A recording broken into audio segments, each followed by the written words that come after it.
What was the dirtiest trick ever pulled in the history of war? The British pulled a dirty trick during the African campaign in World War II. At every well and oasis they could find they hung a sign that said danger, poison, in English and German. It was only when the Germans complained that poisoning wells was a war crime that the British pointed out that yes, poisoning wells was a crime, but merely hanging signs was not. The water was perfectly drinkable.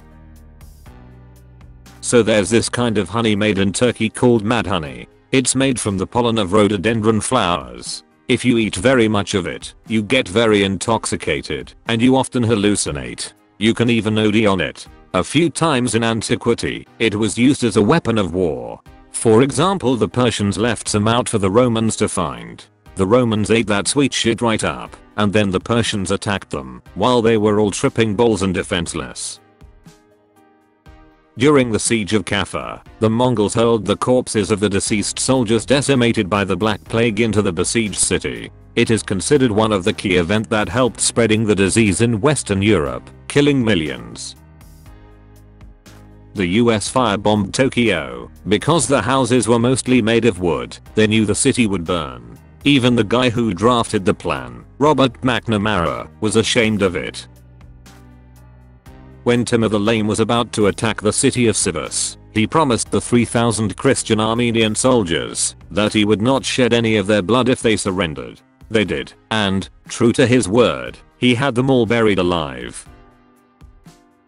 Genghis Khan, in a large-scale attack against the fortress at Volohay, after being unable to breach the walls, demanded 1,000 cats and 10,000 Chinese swallows in exchange for lifting the siege. When the defenders sent out the animals, Genghis took them and tied tufts of cotton to their tails and ignited them, at which point the animals rushed back to their homes within the city, igniting hundreds of small fires, while Genghis's army attacked again and took the fortress amidst the panic.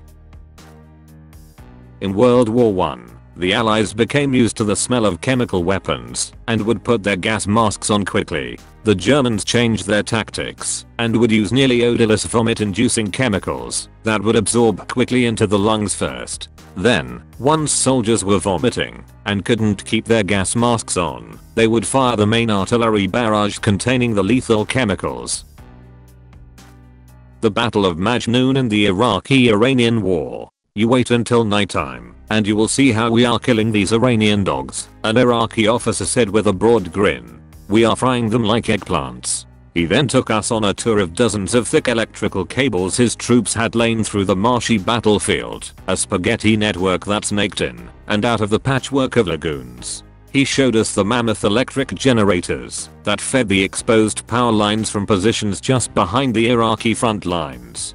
And, when the Iranian Revolutionary Guards made their regular evening advance, the officer and his men demonstrated the macabre genius of their invention. Iraqi gun batteries fired just enough artillery to force the Revolutionary Guards from their marsh boats, and, when hundreds of them had been forced to continue their advance through the lagoons on foot, the men manning the Iraqi generators flipped a few switches and sent thousands of volts of electricity surging through the marshland. Within seconds, hundreds of Iranians were electrocuted. This occurred nightly.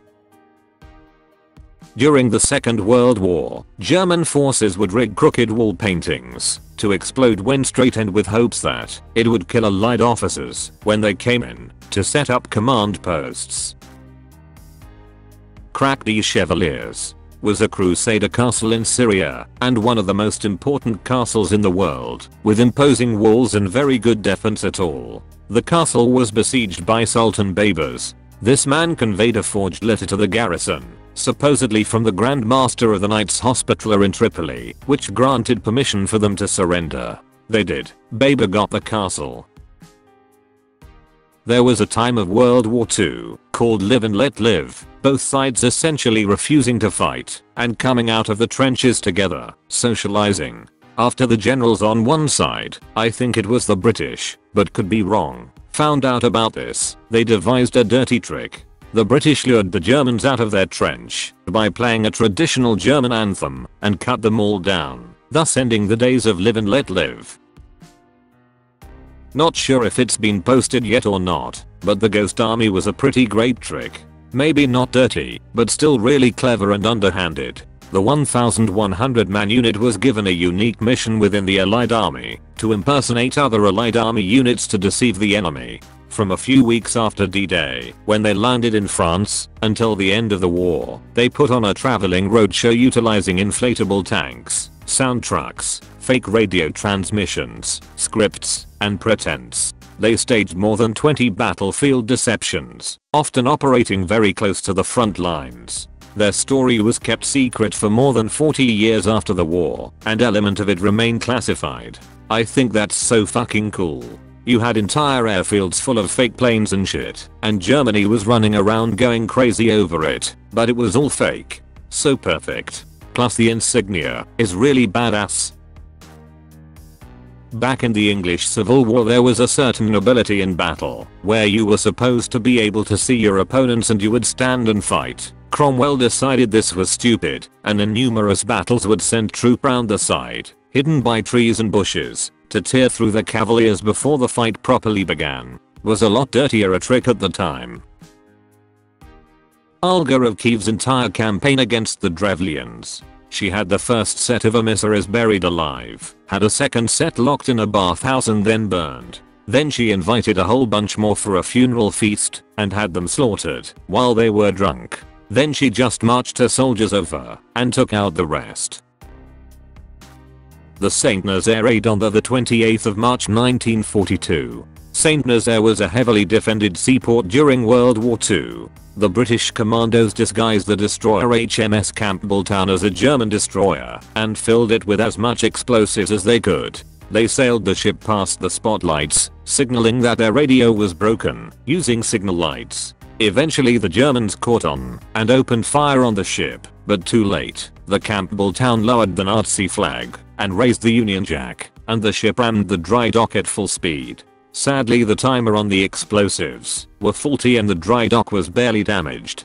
2/3 of the commandos were killed or captured, and the mission was deemed an abysmal failure. However, 6 hours later, just as a commando was being mocked by a Gestapo officer for the failed operation, the explosives went off, blew the entire dry dock to pieces, and put it out of commission for the rest of the war. Reportedly there was much gloating among the British prisoners as in a matter of seconds, the operation went from an abysmal failure to one of the greatest successes in the history of the commandos.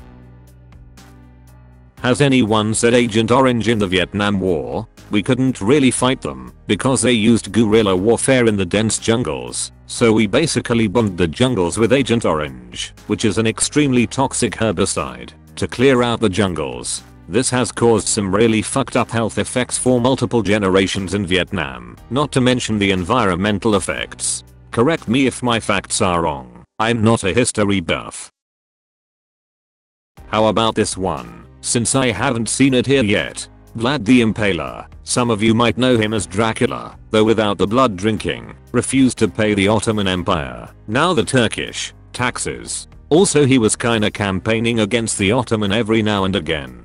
The Ottoman Empire got tired of Vlad not wanting to pay their taxes, and were also pissed that Vlad impaled 20,000 some people in Bulgaria, so they sent about 100,000 soldiers to go end that guy Vlad.